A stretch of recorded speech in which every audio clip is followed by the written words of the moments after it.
الحمد لله. عشان كده بقول الام بقى بهدوء، وادي تالت خط بحطه في هدوء. يبقى المكافأة متنوعة، وقلنا التربية الذاتية، والام او الاب بهدوء. ايوه ما ينفعش دب دب دب معنويا اكسره بدل ما ابنيه. وبعدين حسن جودة عقلك بالايه؟ بالمعرفة. في بقى مبدأ كده او ميزان، هنا معرفة هنا نجاح.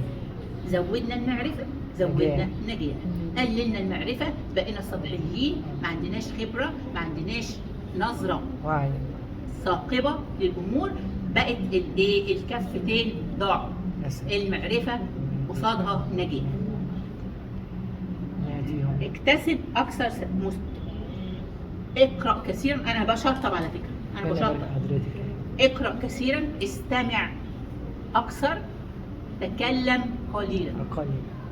وفي بعض الفلاسفة بيقول الصمت في أحيانا هو يعني احنا بنتعلم الصمت في ايه؟ في عمرنا كله، لكن بنتعلم الكلام لحد سن 2 صح. يعني انا عشان اتكلم باخد لي 2 في اول حياتي.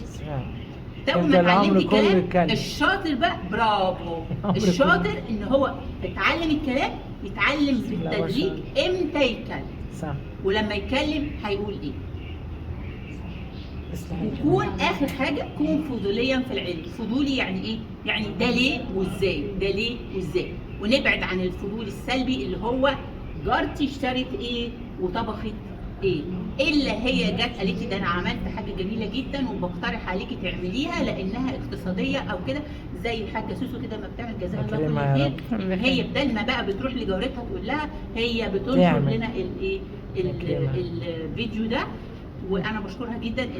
المره الجايه هنا الله يخليك. اول مره كانت ورده دوار الشمس واسعدتني وابهجتني. يجعلك سعيده دايما يا رب.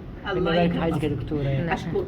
كده خلصت انا ايه اللي هو المنهج التحفيزي التربوي.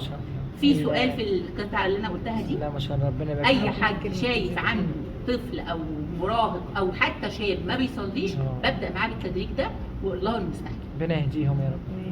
في حاجه برضو احب اقولها اضيفها، انواع العقول.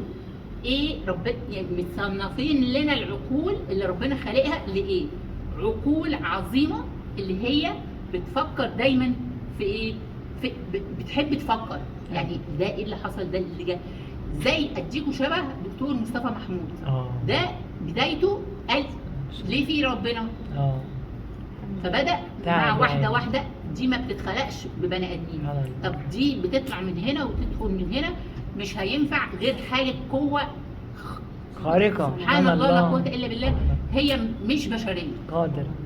واحده في واحده لحد ما حتى دخل على القران وفسره علميا.